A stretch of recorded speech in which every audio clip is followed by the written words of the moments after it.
Well, friend, who the heck are you? I'm Brendan Naika. And what do you do, Brendan? I am an estate agent / pastor / businessman. So you're a pretty busy fella. I am. Tell me a little bit about your church. We are an international congregation from various countries. Been in existence for 3 years. 80% of the congregation are newly converted within the last sort of 2.5 years, and most of them with no church background or very little Christian influence. Do you think the church is relevant to the 21st century? The church is always relevant. Actually, the world is looking to the church to guide its way forward.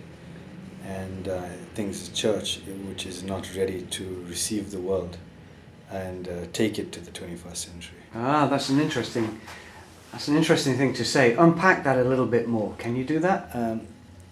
With regards to morality, ethics and value system, it's only the church that actually has the clearest logical approach forward. And for many years, I believe the church has been silent and quiet, thinking that our voice or opinions are that which is somewhat subjective, and it's a value system that's left on the table for someone to choose. However, we have the direction for the 21st century as to where bringing a right side up kingdom on where we are in making a difference. I believe it's only the church who will be able to help with some of the issues we have. Take, for example, our financial institutions. If they only read the Bible, they would know that the borrower is a servant to the one who's the master. And there are simple things that the scriptures show us life in, and ethics and our kids murdering each other, and poverty and looking after your brother, and selfish communities turning around and becoming community-based. There's so much that the church has to offer our country that, which is a Christian country, have been neglected and left as a choice when it's actually an absolute truth. Now, Brendan, is the Bible relevant to the 21st century? The Bible is always sufficient. It is sufficient for all those who are in need. And it's just that if you got to find out whether you need it, and many people don't think they do. So it's sufficient to who it is given to.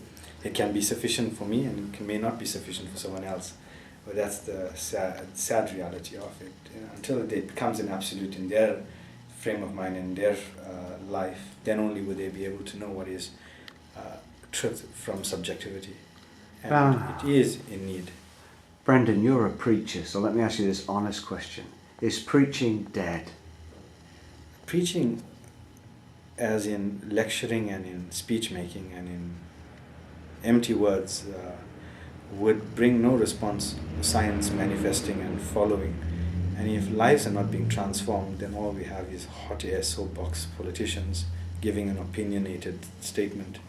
The authority of the word needs to be enforced by science following. So when we see repentance and lives of our congregations being transformed by the word, not transformed by psychology or moral philosophy or decisional psychology to be able to become something or pursue, I think then only we have missed the mark, and it will have death. But life in the Spirit brings liberty and freedom to those held captive. And we need the life of the Spirit in our churches, in our communities, where the word is manifested through science following.